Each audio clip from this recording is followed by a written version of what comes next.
Questions about faith have inspired centuries of philosophical and theological reflection, particularly, though by no means exclusively, as faith is understood within the Christian branch of the Abrahamic religions. What is faith? Faith, derived from Latin fides and Old French fide, it is confidence or trust in a person, thing, or concept. In the context of religion, faith is belief in God, or in the doctrines or teachings of religion. According to Merriam-Webster's dictionary, faith has multiple definitions, including something that is believed especially with strong conviction, complete trust, belief and trust in and loyalty to God, as well as a firm belief in something for which there is no proof.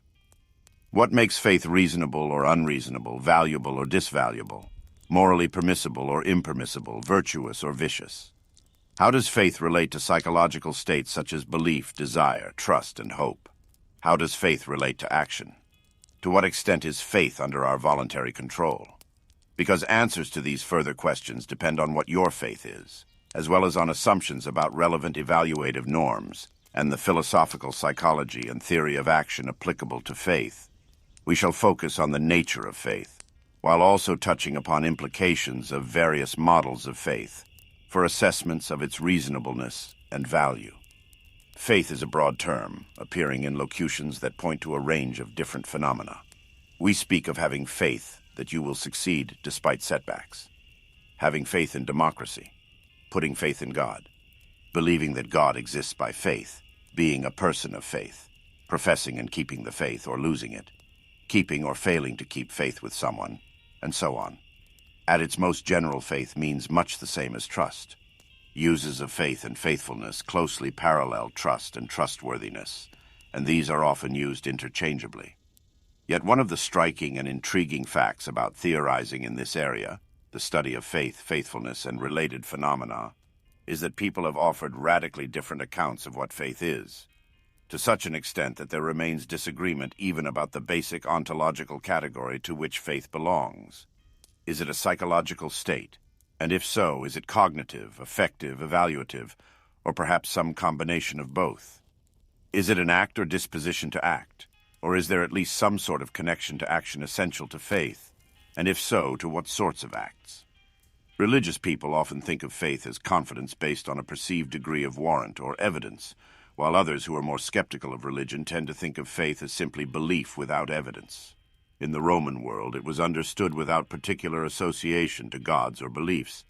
Instead, it was understood as a paradoxical set of reciprocal ideas: voluntary will and voluntary restraint in the sense of father over family or host over guest, whereby one party willfully surrenders to a party who could do harm but chooses not to, thereby entrusting or confiding in them.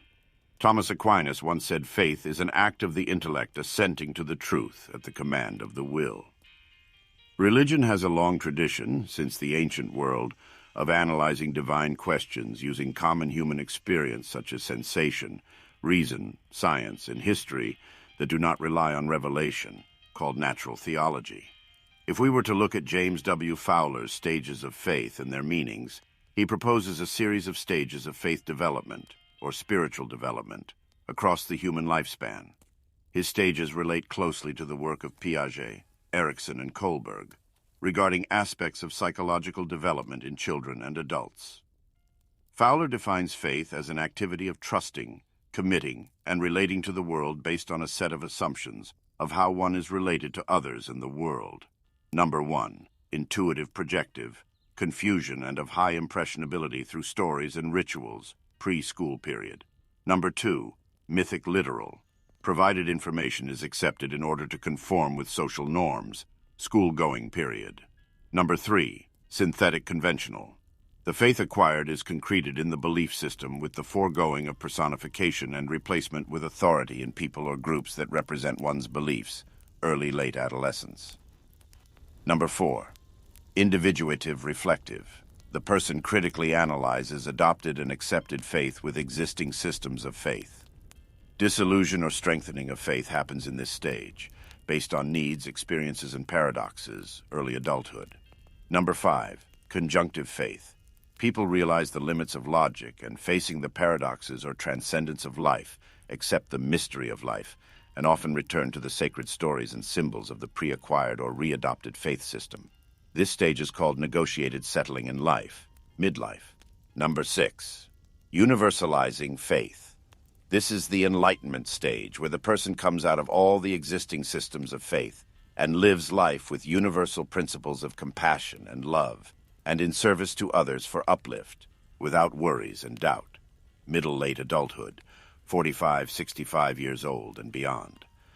No hard and fast rule requires that people pursue faith by going through all 6 stages.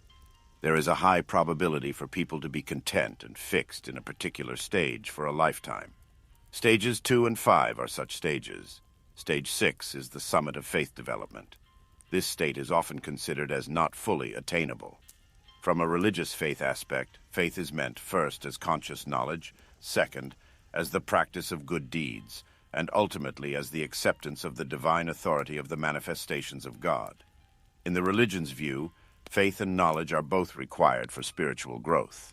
Faith involves more than outward obedience to this authority, but also must be based on a deep personal understanding of religious teachings. Religions that practice this aspect and outlook are Buddhism, Christianity, Catholicism, Methodism, the Church of Jesus Christ of Latter-day Saints, Hinduism, Islam, Judaism, and Sikhism. Secular faith refers to a belief or conviction that is not based on religious or supernatural doctrines. Secular faith can arise from a wide range of sources and can take many forms, depending on the individual's beliefs and experiences, including philosophy, science, personal values or principles, and community with culture. Now, for the third and final aspect on faith is epistemology. Epistemological study focuses on epistemic justification, the rationality of belief, and various related issues. A justified belief is a belief that is well supported by evidence and reasons, and that is arrived at through a reliable and trustworthy process of inquiry. No matter what faith, belief, or way of life you follow, there is always a process to them all, and rules to follow. In the next part of our journey to explore and examine faith, we will be looking at the philosophy aspect of them all, and the understanding of each one in the word of faith. Until next time, my friends, I shall see you around the campfire.